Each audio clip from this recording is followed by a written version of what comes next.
Hi, I'm Vanessa. I'm a first year intended psychology and cognitive science major, and I'm from Venezuela. I really like this picture just because it shows learning in a different environment.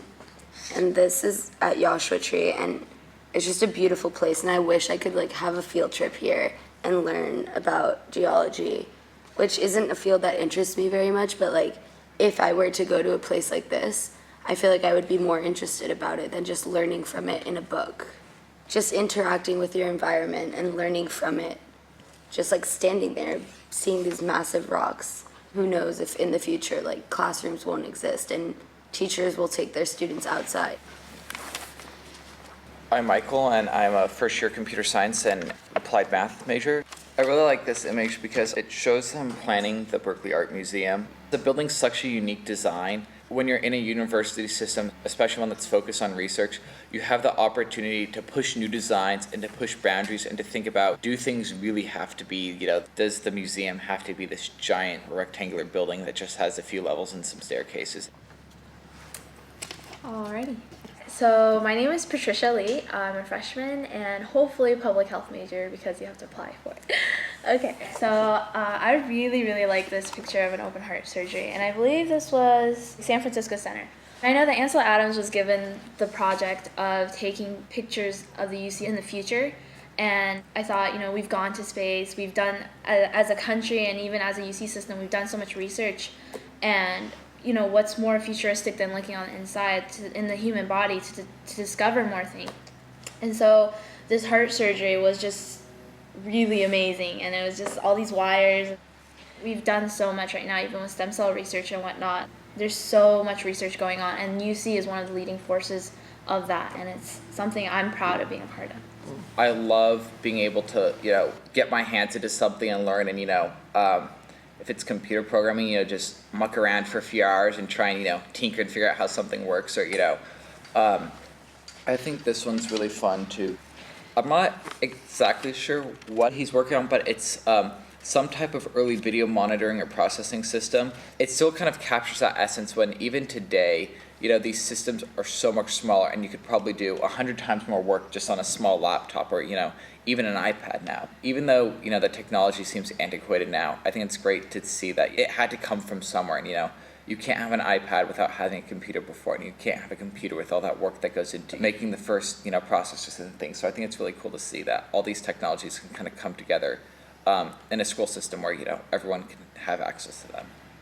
I think that if I took anything away from Professor Varsi's course, it was to look at things with a critical eye, whether it's behind the lens or not.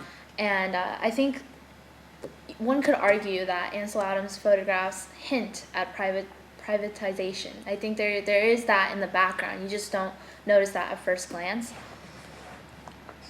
Why are we growing so many? Research it requires a lot, but obviously there's a lot more going on. If you did the research on, well, where did all those cars come from? Who pays for the fuel? What about the workers? One way or another, private hands get in, and it just gets a little bit less welcoming.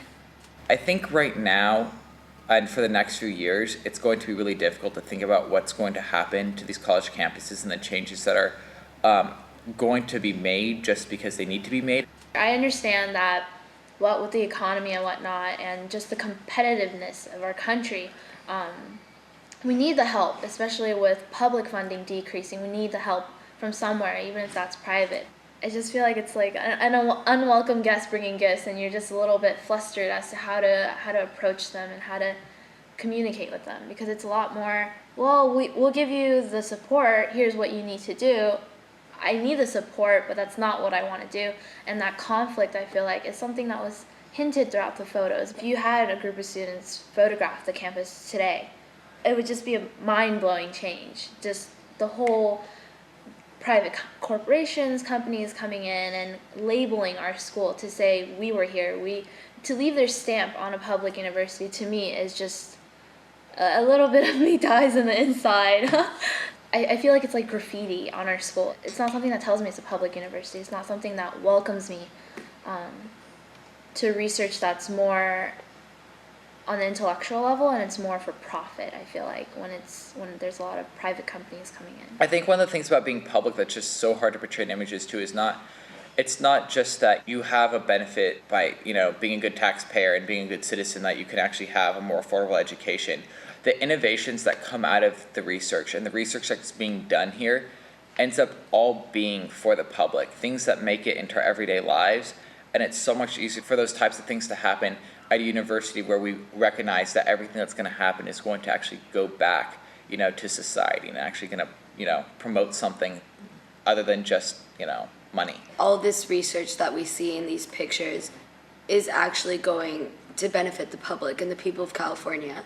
Everyone is just affected by this system, and it's so embedded in our lives that we just don't realize. I think that's really interesting for what our perceptions are of what a public institution is. And I think it's a little bit sad because there's nothing to say that public has to mean inferior education. I'm applying to be a psychology major, and I don't know if I'm actually going to be a psychology major just because it's a capped major.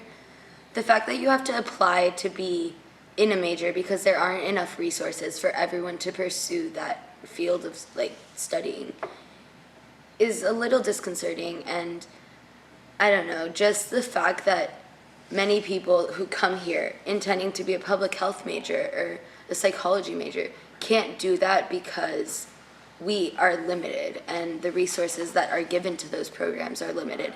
Business in general is getting so much more funding than the humanities and the arts, and I really don't want to have to see those fields of study disappear.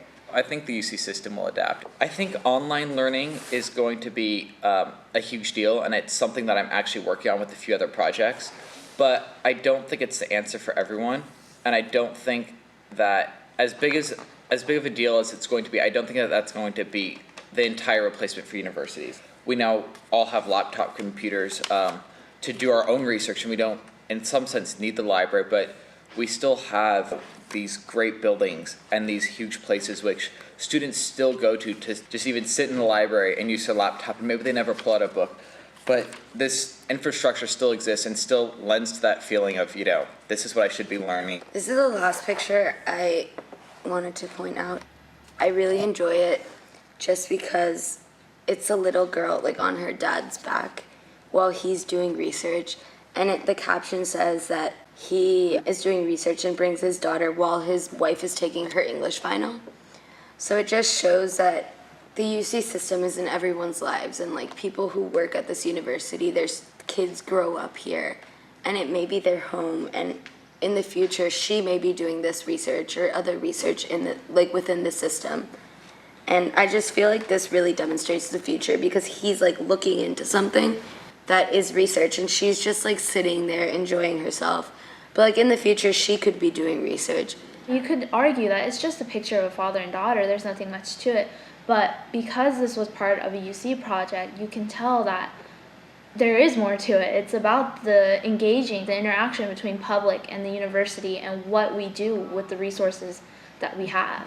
Attending a higher education university, it's not just about books. It's not just about going to a building, a structure where there's instructors giving you information, the tools that you can use outside of the university. It was really about opening your arms to the public and working together towards something. And it just reminds us that the university and the system is an ongoing process, and even though people come through it and then leave, there's always going to be new people to come through it.